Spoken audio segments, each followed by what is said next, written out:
Donc,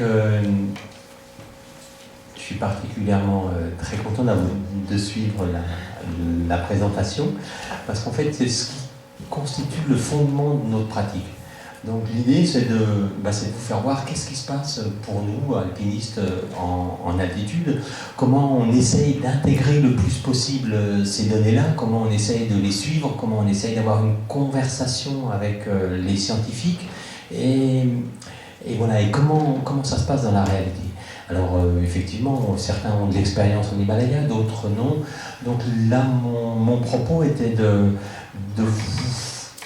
partager une expérience qui date déjà d'une dizaine d'années et qui a été une forme de rupture dans nos pratiques. L'idée, c'était d'intégrer les réflexions sur la haute altitude et sur une meilleure gestion des efforts. Et donc ça a conduit à un film avec François Dalli-Milano qui s'est appelé La stratégie de l'escargot.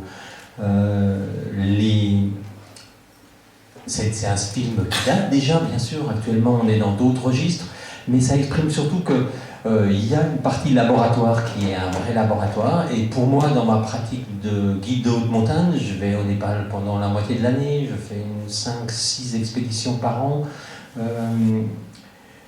Il nous est possible d'améliorer petit à petit nos manières de faire.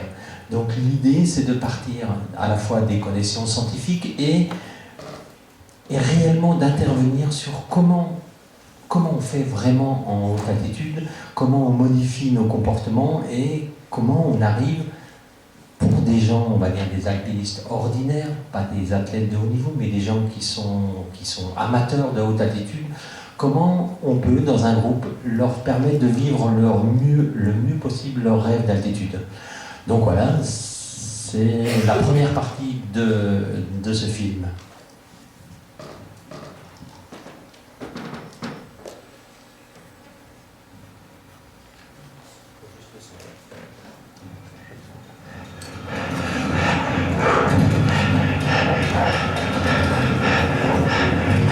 Punta-Yuchuli ou bien Dhaulagiri-7. C'est quelle altitude, Agnès? Ouais. C'est par cœur? Comblé. Je suis étonnamment comblé. Pourtant aujourd'hui, ce n'est pas mon ascension la plus haute, ni la plus difficile. Et je les regarde, mes compagnons d'expédition, et je me remplis de leur sourire et de leurs larmes furtives. Je suis heureux que nous soyons là tous ensemble au sommet. Bravo! Bravo à tous!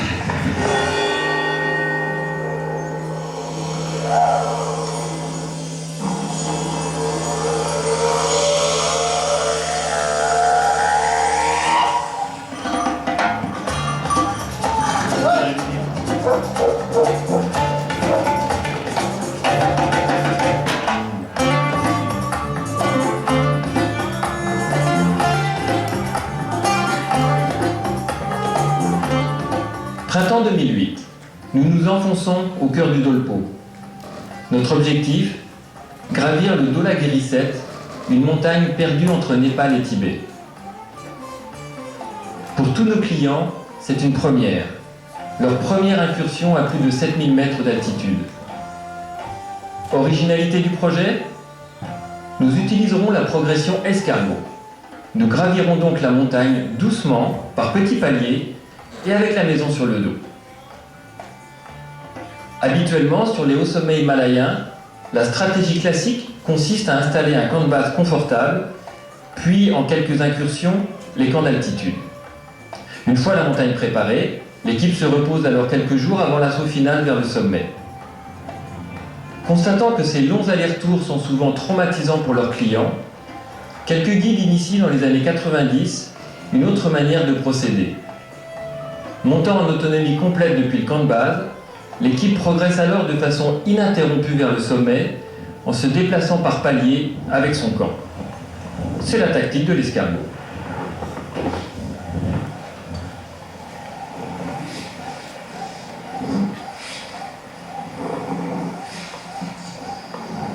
Le guide Paulo Grobel est un chercheur. Il est de ceux qui fouinent, expérimentent, inventent. Et il veut rompre. Rompre avec la dramaturgie convenue de trop de récits himalayens. Pour Polo, la haute altitude n'est pas synonyme de souffrance et de survie. Pour lui, au contraire, l'altitude est un lieu de vie. Et il ne veut plus se contenter de courtes incursions à haute altitude. Il veut s'immerger. Convaincu qu'avec les clients qui l'accompagnent, aller doucement est la clé pour vivre la haute altitude avec plaisir, dans un temps imparti souvent trop court. Polo érige cette conviction en posture pédagogique. Il faut qu'on construise des savoir-faire adaptés à une progression plus respectueuse de notre corps en altitude.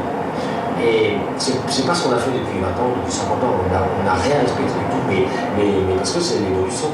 Je pense qu'on est plus dans une logique plus épurée de l'alpinisme.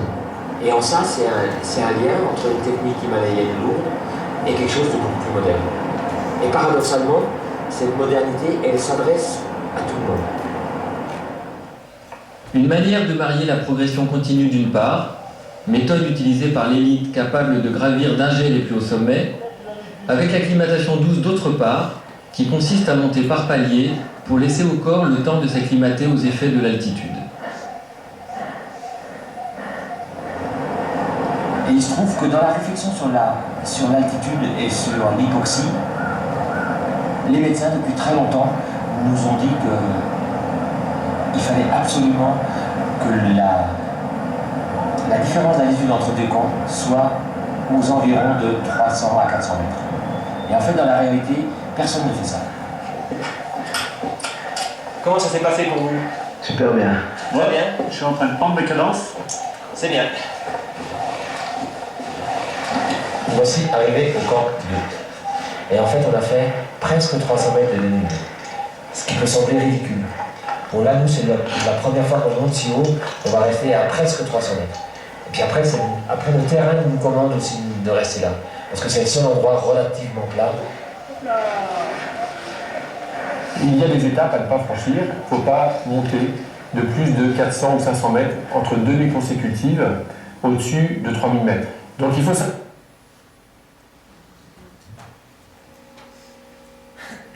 C'était juste pour revenir dans la réalité.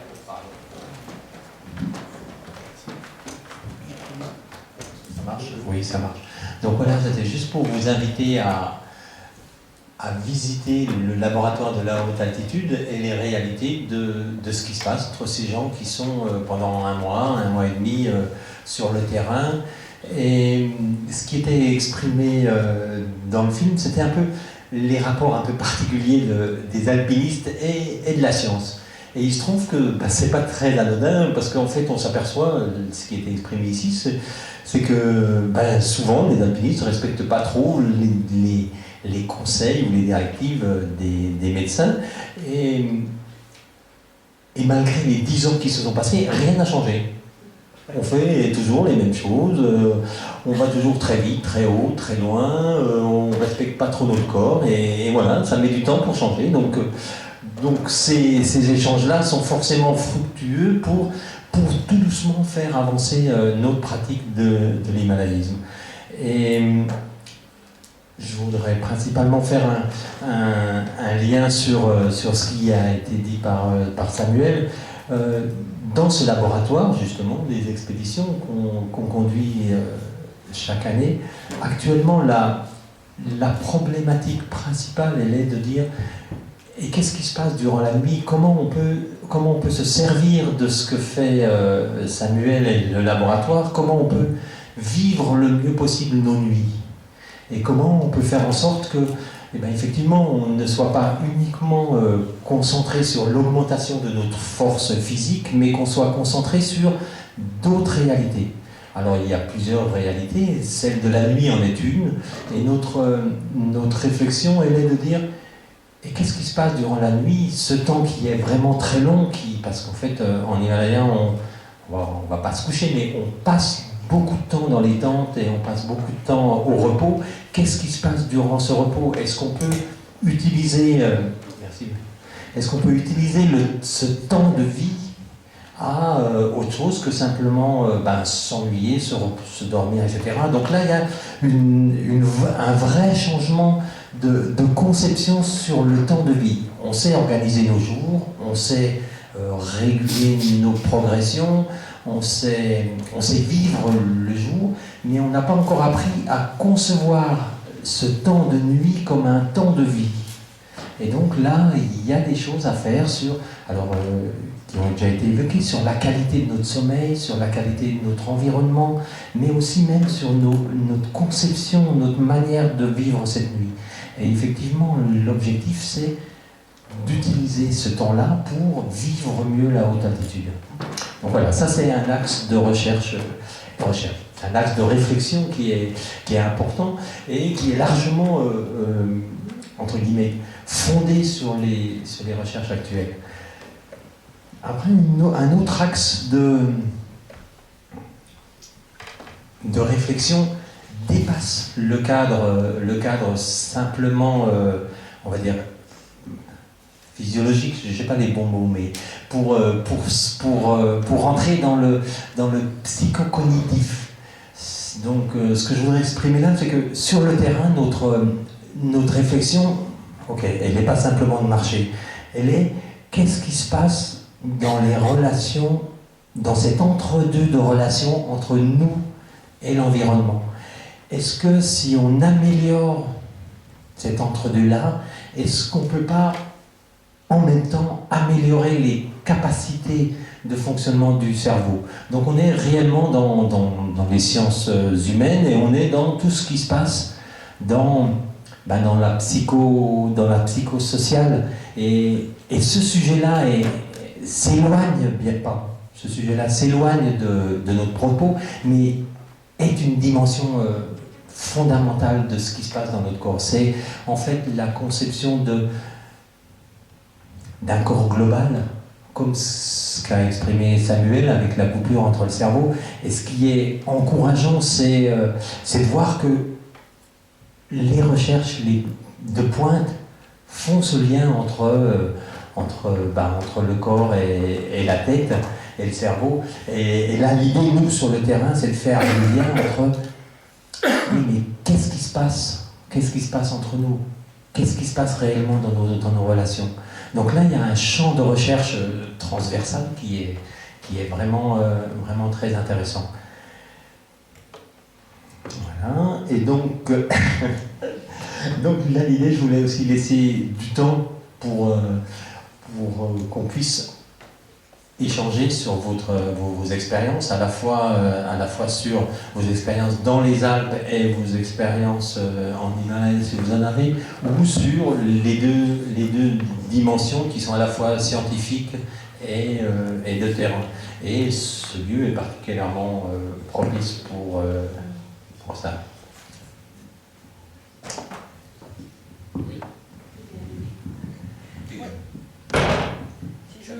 Je voudrais poser une question à Samuel. Merci pour le topo.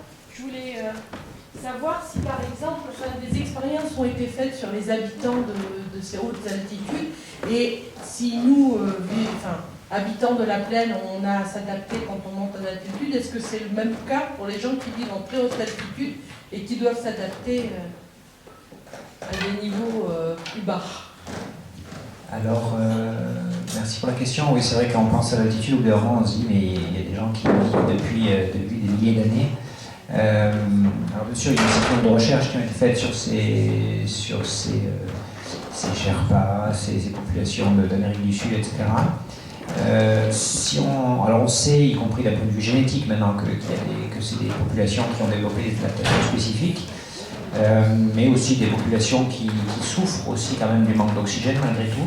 Par contre, au niveau cérébral, c'est pas là où on a, au niveau de leur cerveau, c'est pas là où on a encore le plus de données concernant au niveau cérébral spécifiquement quel type d'adaptation ils ont mis en place.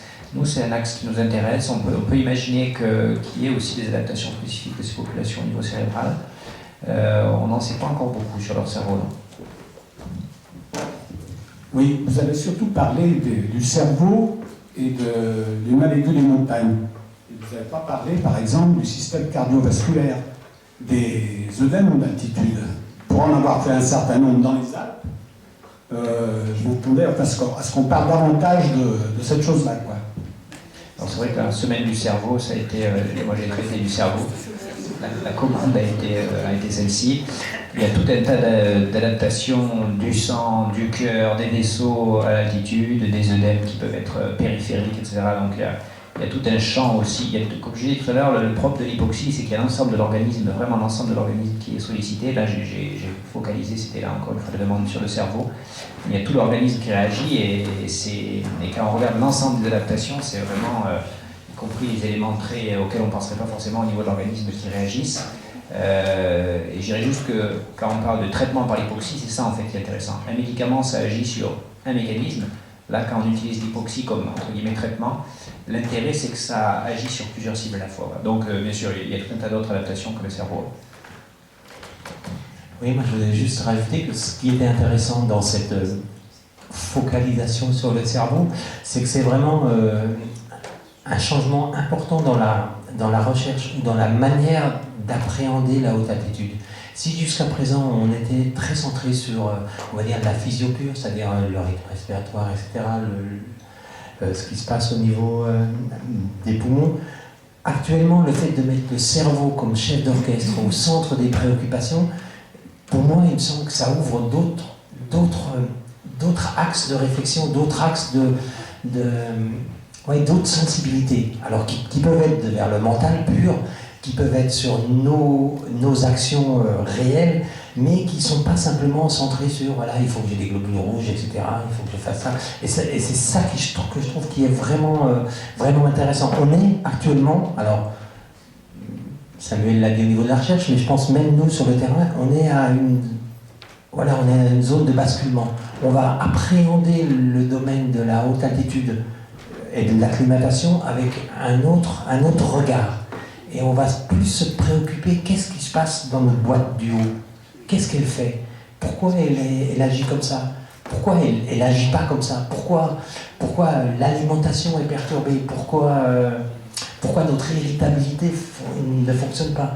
Pourquoi à 7005 je suis incapable de prendre une décision alors que juste en dessous la solution est claire? Donc voilà, remettre le cerveau au cœur de la préoccupation, c'est une modernité. Et c'est ça qui est le plus important. Est-ce que tu penses qu'on a répondu un peu à ton... Et ça n'enlève pas du tout les préoccupations du reste de la physio. C'est simplement dire, le chef d'orchestre, il est là-haut. Et il faut s'en préoccuper. À quelle altitude tu poses Oui, bonjour. Bravo pour des exposés, c'est intéressant.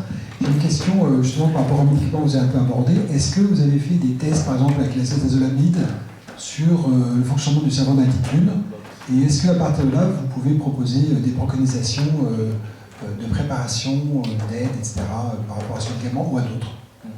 Oui, donc il y a certains médicaments qui peuvent être utilisés pour traiter ou prévenir les phénomènes de mal des montagnes. Donc il y en a un que vous avez dû entendre parler, le Diamox par exemple, qui agit sur un certain nombre de mécanismes ventilatoires qui permettent de compenser en partie l'hypoxémie et qui bénéficient du coup de fait au fonctionnement cérébral aussi. Donc il n'y a pas du coup de traitement, on ne conseille pas de traitement spécifique médicamenteux ciblant le cerveau en altitude.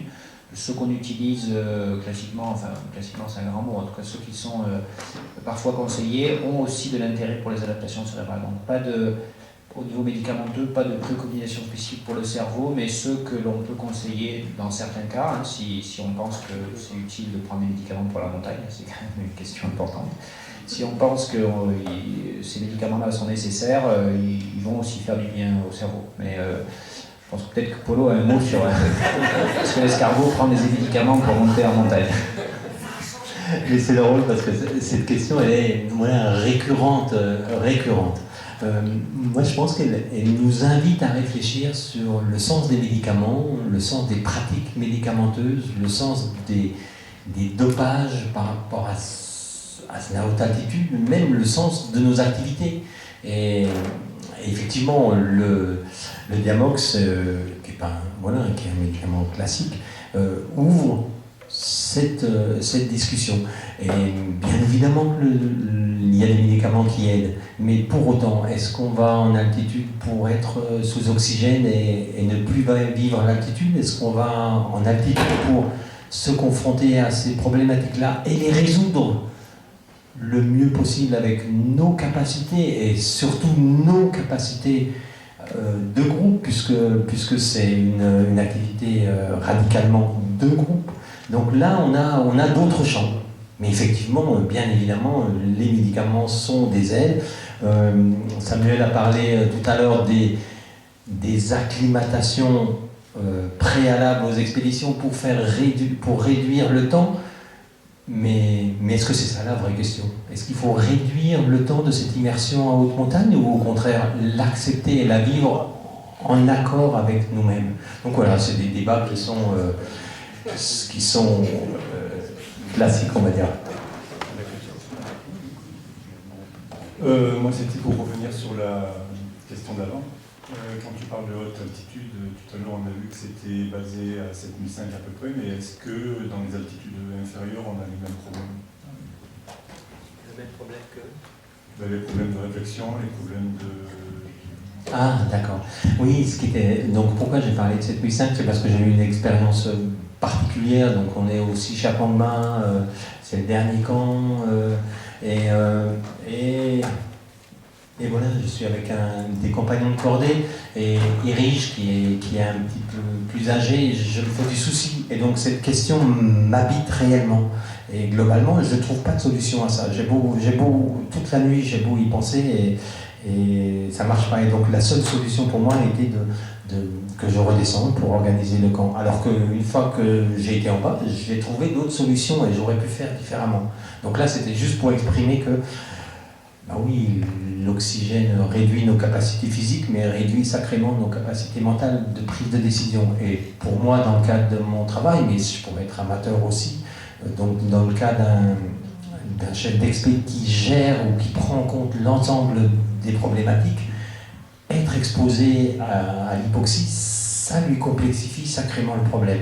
Bien évidemment, ça commence avant, mais voilà, par exemple, faire attention le plus possible pour arriver au camp de base, donc dès 3000, 4000, 5000, pour être en pleine possession des moyens, c'est une exigence obligatoire.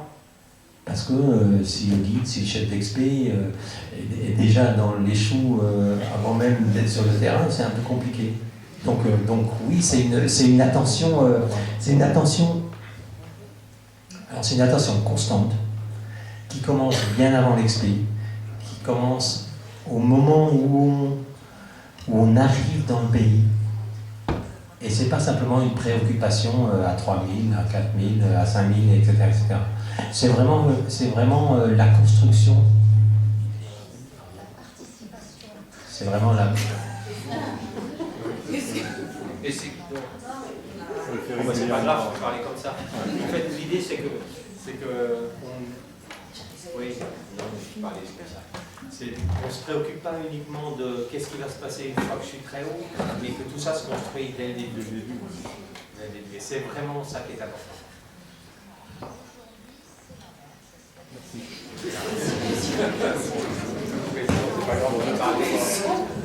Est-ce que j'ai répondu à ta question? Oui, parfait. Il y a une autre question. Oui, moi j'aurais... Je parle aussi comme ça. J'aurais bien aimé... tu n'as pas répondu à la deuxième partie de la question que j'ai posée, c'est de savoir si les gens qui vivent en haute altitude ont les mêmes problèmes d'adaptation lorsqu'ils vivent en plaine. Alors, quelqu'un qui vit en haute altitude, quand il descend en plaine, globalement, ça se passe bien. Ça se passe bien. L'adaptation, elle se fait dans un sens. Oui, voilà. Vous pourriez demander s'il souffre de trop d'oxygène, entre guillemets. Globalement, il retrouve un état physiologique similaire à des gens de plaine. Voilà. Je dirais que peut-être que quelqu'un qui est habitué à la vie en haute altitude, d'un point de vue social, etc., il y a d'autres problèmes qui se posent quand il revient au vide, etc.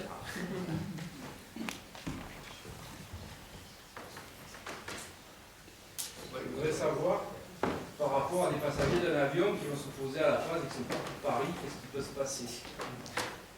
Donc là, on est typiquement dans la mauvaise situation. Enfin, on arrive, vous vous rappelez, tout à l'heure, il y avait je monte tranquillement en altitude, j'ai déjà un certain nombre de perturbations cognitives, etc., malgré que je mette des jours à y monter. Là, je prends l'avion, j'arrive direct à La Paz. Le stress hypoxique arrive d'un coup, l'organisme n'a pas le temps de s'adapter. Donc, c'est des endroits qui sont potentiellement connus pour poser des problèmes d'acclimatation, parce que là, typiquement, l'organisme n'a pas eu le temps de s'adapter. Donc, à minima, on va y passer du temps à La Paz pour rattraper, entre guillemets, le temps d'adaptation qu'on a sauté par l'avion. Mais oui, il y a même des voyages, entre guillemets, qui posent problème comme ça, parce qu'ils imposent une montée, directement une montée rapide, éventuellement par avion ou autre, et du coup, c'est des voyages qui sont plus susceptibles de problèmes d'adaptation. Le Kilimandjaro étant un exemple type, le formatage de l'organisation du Kilimandjaro ne permet pas à tout un chacun de pouvoir s'acclimater naturellement. Donc forcément, les réponses sont médicamenteuses, sont de la souffrance, mais sont aussi des grands échecs. Et là, on est contraint, de la même façon qu'à La Paz, les hôtels pour les étrangers sont plutôt dans le bas de la ville et les pauvres habitent en haut. De la même façon, il y a des réalités matérielles qui sont comme elles sont. Moi, je enchérir ou interroger Polo sur un sentiment que j'ai, mais qui est à la fois une intuition scientifique et aussi une expérience d'alpiniste de niveau moyen. C'est que, comme je vous disais tout à l'heure, il y a beaucoup d'hétérogénéité entre nous sur notre capacité à tolérer l'altitude. Okay. Mais l'expérience, c'est aussi que nous-mêmes, dans notre propre histoire d'alpiniste ou de trekker, etc., il y a des fois ça s'est bien passé, on n'a pas été malade, et d'autres fois, on avait l'impression d'avoir fait plus ou moins pareil, on a eu des symptômes de mal des montagnes, etc. Alors la manière d'expliquer ça, en général, c'est que j'ai monté plus vite, j'ai du mal à respecter les consignes d'acclimatation, etc. Moi, j'ai le sentiment, encore une fois sur la base de ma petite expérience de la haute altitude, qu'il y a de fait une interaction entre l'état psychologique dans lequel on est, de stress, de confiance en soi, etc. Alors typiquement des choses que l'on ne sait pas trop, voire pas du tout mesurer nous, et notre sensibilité ou notre capacité à compenser l'altitude, à tolérer l'altitude. C'est-à-dire qu'il y a vraiment, du coup, je pense, mais encore une fois, c'est à la fois un ressenti de personnes à l'altitude et une orientation, disons, que prend la science, c'est que cette interaction, bêtement, on parle du même organe. L'organe, ça fait pas, le cerveau, c'est pas d'un côté il commande les muscles et de l'autre côté il réfléchit. C'est le même organe dont on parle. Donc, c'est pas d'un côté il fait un œdème et de l'autre côté il réfléchit. C'est le même organe dont on parle. Et un cerveau qui est stressé d'un point de vue du stress, comme on parle psychologique, moi je dirais bien qu'il est peut-être plus sensible, du coup, à développer des difficultés d'adaptation qui, du coup, prennent des formes physiologiques, quoi. Voilà. Et ça, du coup, ça ouvre des éléments importants, c'est-à-dire être bien en montagne. C'est sans doute une manière, peut-être, mais c'est complètement intuitif, mais ça rebondit un petit peu sur ce que tu dis, être bien, entre guillemets, dans ses baskets en montagne, c'est aussi peut-être une manière d'ouvrir la porte à ce que notre organisme, physiologiquement, il s'adapte mieux. Ça peut répondre à la question d'une personne préalable sur son passé d'œdème, bien Je suis cardiologue, je suis amené à donner des informations sur des patients qui veulent partir de trekkers, des amateurs souvent. Et en fait, je suis très intéressé par votre côté, acclimatation douce, marche doucement. Ceci dit, vraiment, si la variabilité des gens est très importante dans l'altitude de la montagne, d'une part, il y a la VO2 max, c'est-à-dire la capacité d'effort qui va diminuer. Et si on part avec 70 ou à 40 de VO2, c'est pas du tout pareil qu'en altitude. Donc ça, c'est un premier point qu'on peut étudier par un test d'effort ou une épreuve d'effort métabolique. Et puis deuxièmement, en tant que cardiologue, je parle, on a donc des bons répondeurs à l'hypoxie, c'est-à-dire des gens qui vont ventiler correctement, d'autres pas, et s'amplifier par des épreuves d'effort en hypoxie qui montrent qu'il y a des gens qui vont ventiler correctement ou pas. Et partant de là, je veux dire, quel que soit l'état de positif, de doucement, de je sais pas quoi et tout, il y a des gens qui ne pourront jamais faire un 6000, et souvent ils vont le savoir parce qu'ils auront été mal dans un trekking, ils viennent vous voir, j'étais mal, etc., ils viennent vous voir, est-ce que je peux en faire? Et après, malheureusement, on leur dire, bah, oui, vous n'êtes pas un bon répondeur, vous n'êtes pas une bonne de deux, et vous ne pouvez pas faire votre trekking, même avec un guide qui va vous driver le mieux possible. Donc c'est très important de bien comprendre, et éventuellement d'ailleurs ces gens se mettront en danger s'ils insistent quand même, parce qu'ils ne sont pas faits pour ça. Donc il faut vraiment bien comprendre que le truc doucement, au Kilimandjaro, les guides le disent très bien, les doucement, c'est très bien, l'acclimatation c'est très bien, mais ça ne fait pas tout. On est très inégaux, et entre les grands Himalayistes qui ont des VO2 à 80 et les petits amateurs qui ont des VO2 à 35, il y a un monde, et c'est très important de bien comprendre. Alors ça c'est la médecine de montagne. Alors les grands Himalayistes, ils n'ont pas en fait des VO2 max à 80. Ils ont des VO2 max, Messner, c'était 55, etc. Donc, alors par contre du point de vue du patient, Kylian Jornet, il a beaucoup plus que ça. Voilà, mais lui, sa performance, elle n'est pas justement forcément je veux dire, très haut, c'est l'endurance. Non, là où c'est clé, je me mets de votre point de vue médical, c'est que nous, on a une consultation de médecine de montagne dans le service, donc on a tout le temps ces cas-là. Est-ce que je peux aller ou pas en trekking? Est-ce que je vais tomber malade ou pas dans mon trekking? Voilà. Donc, dans ce cadre-là, on a fait des tests de laboratoire pour y travailler dessus. Ils ont une capacité prédictive qui est importante, mais qui n'est pas totale quand même, malheureusement, je dirais. Et puis, par contre, un trekking, c'est avant tout une activité physique. Il va falloir marcher tous les jours. Donc là, c'est sûr que si on n'est pas capable du tout de marcher tous les jours en plaine, ça va être encore plus difficile à l'altitude. Donc c'est sûr qu'il y a un niveau de condition physique nécessaire. Voilà. Mais après, par rapport à, je serais pour réagir par rapport à ça, par rapport à j'en ai parlé, des mauvais, des bons répondeurs. Nous, on les caractérise aussi par rapport aux réponses hypoxiques, ventilatoires qu'on mesure en laboratoire, etc. Est-ce qu'un mauvais répondeur, on peut lui dire, vous, l'altitude, jamais? Nous, le discours, c'est plutôt, vous n'êtes pas à la base un bon répondeur à l'altitude. Du coup, il va falloir prendre des précautions et monter plus doucement, laisser plus de temps probablement à votre organisme pour s'adapter. Donc en fait, elle est plus là la différence. En fait, elle est spontanément, votre organisme, est-ce qu'il réagit à l'hypoxie spontanément bien, entre guillemets, ou est-ce que peut-être il va lui falloir plus de temps pour s'adapter? Et ça, du coup, ça impacte concrètement sur les pratiques. Voilà. Moi, je trouve que ce qui est intéressant, c'est qu'on a les trois dimensions. On a la dimension de la consultation, où la personne va consulter. Après, on a la dimension scientifique de l'étude et la dimension du terrain. Et en fait, c'est bien cette articulation qu'il faut arriver à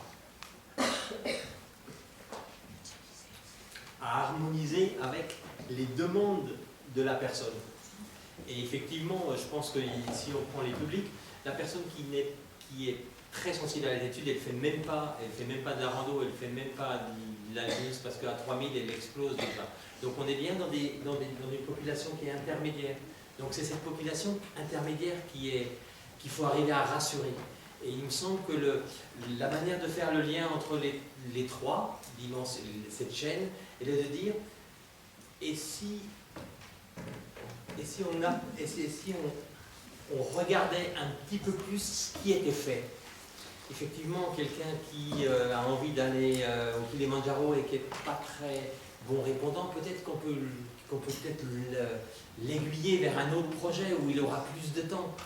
Et donc, si la personne a suffisamment de connaissances pour dire « oui, qu'est-ce que c'est qu'une bonne acclimatation? Que me proposent les opérateurs ?» Et les opérateurs sont sujets à d'autres contraintes économiques, etc., etc. Donc, effectivement, on est dans une articulation subtile, j'allais dire, qui fait partie du savoir-faire du médecin qui est en face de lui, quelqu'un qui lui pose des questions, et c'est pas facile à faire. Et les réponses ne sont pas si tranchées, parce que quelqu'un moyen répondant peut, dans un... Je pense à... Voilà, moi j'ai des gens que je connais qui sont... voilà, qui réussissent à faire des sommets de plus de 6000 parce qu'ils prennent leur temps, mais qui, la fois d'après, n'y arrivent pas pour d'autres raisons. Et donc voilà, on est dans des choses qui sont très... Oui, qui sont de l'ordre de l'humain, tout simplement. Et qui touchent la motivation, les envies, cette envie de sommet qui, des fois, est quasiment caricaturale. Ou l'inverse. Ou l'inverse. Mais voilà, et pour répondre à cette question précédente, effectivement, c'est... Moi, je l'ai entendu comme ça.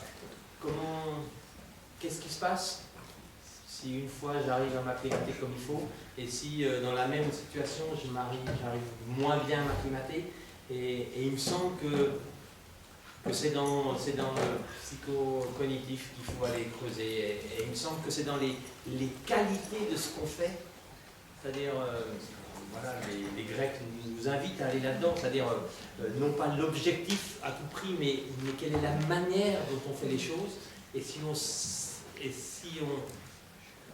on apporte plus d'attention à la manière dont on fait les choses, peut-être que notre objectif sera un tout petit peu déplacé, et peut-être qu'on va plus facilement l'atteindre.